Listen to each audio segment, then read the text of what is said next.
The system wasn't designed for people. It was built to simulate, to optimize, to test scenarios where nothing had a heartbeat. Logistics, battlefields, risk environments where the goal was efficiency, not fairness. But now the same logic is being applied somewhere else. To patients, to workers, to citizens, to you. No announcement, no vote, no permission.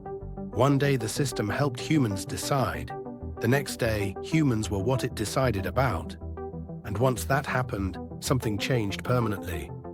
Because when a system starts acting on humans, turning it off no longer feels like an option. It feels dangerous.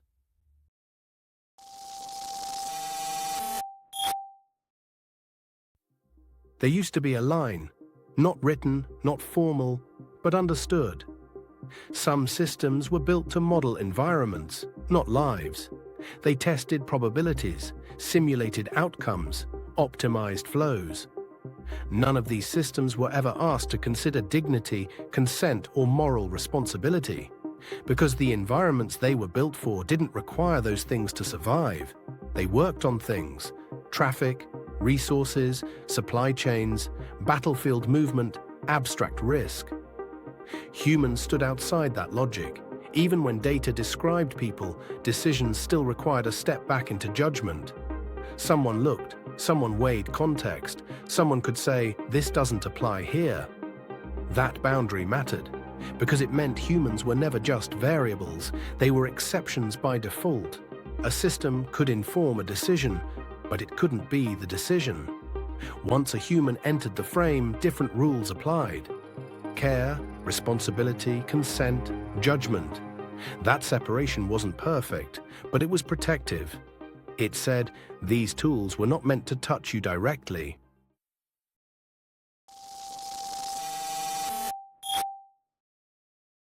The boundary didn't collapse. It was explained away. The same systems kept getting better. Machine learning systems, what we now casually call AI, kept getting better, more accurate, more predictive, more reliable than human intuition, at least statistically. So they were invited closer, first as advice, then as recommendations, then as safeguards. Healthcare used models built for risk optimization. Workplaces used scoring systems designed for productivity modeling. Institutions used behavioral prediction systems designed for population control and compliance. Each step sounded reasonable. It's just support. It's just to reduce error. It's just to help humans decide. But something subtle happened. The system stopped being optional. Once reliance sets in, human judgment doesn't disappear. It just becomes harder to justify, slower to defend, and riskier to stand behind when something goes wrong. Once outcomes improved, once incidents decreased, once metrics stabilized, ignoring the system started to look irresponsible. If the model flags risk and you override it, and something goes wrong, that's on you. If you follow the model and harm occurs, you followed protocol.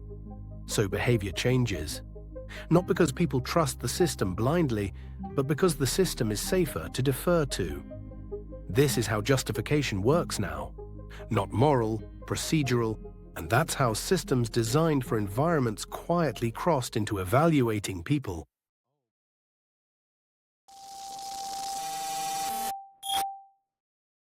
Every threshold looks the same. It's the moment removal becomes unthinkable. The system is embedded. Decisions rely on it. Processes assume it. Turning it off no longer feels neutral. It feels reckless. Hospitals reach this point when triage models outperform human judgment on paper. These aren't hypothetical models. They're AI systems already embedded in decision workflows. Employers reach it when screening systems reduce risk. Governments reach it when prediction prevents visible harm. At that moment, the question flips. It's no longer, should we use this on humans? It becomes, how could we not?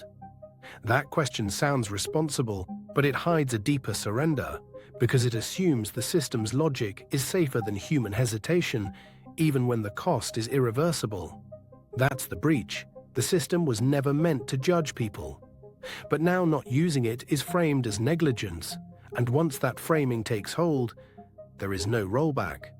Because the system doesn't need to be ethical, it only needs to be defensible.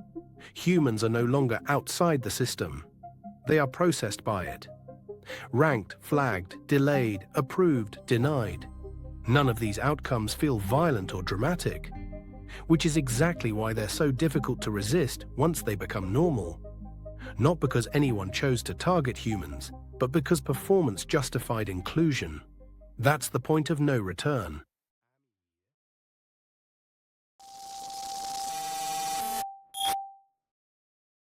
After the boundary breaks, life still looks normal. Doctors still speak to patients. Managers still hold meetings. Institutions still say a human is involved, but authority has moved. Decisions are shaped before conversation begins. Options are narrowed upstream. Outcomes feel pre-decided, and when something goes wrong, no one can fully answer for it. The system behaved as designed. The human followed guidance. The organization followed best practice. Everything worked. Still, someone was harmed. This is what life inside the system feels like. You're no longer judged as a person, but evaluated as a risk profile. Your context matters less than your classification. Your explanation matters less than your score. And once you're inside, there is no exemption, only thresholds, only tolerances, only acceptable error margins. You can't appeal machine logic emotionally. You can't ask it to pause.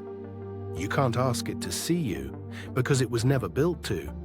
I didn't realize how much being human relied on being outside these systems until they quietly decided we belonged inside them. That's the loss, not control, not freedom, exemption. Life continues, but responsibility thins out. When a system evaluates you, no one has to stand behind the outcome anymore. Harm becomes a byproduct, not a decision. And once harm is framed as acceptable variance, resisting it doesn't look ethical. It looks inefficient. Once humans become valid inputs, no system needs permission to act on them. If this made you uncomfortable, that's the point. The most dangerous systems aren't evil. They're tools that crossed a boundary and were never pulled back. Tap like if this named something you've already felt but couldn't quite explain. Subscribe to become part of the Unlocked, where we examine how intelligence, power, and systems quietly reshape what it means to be human. And if someone you know still believes these systems are just tools, share this with them. Because the most irreversible change isn't that machines think. It's that they no longer see humans as an exception. Because the future isn't coming. It's already here.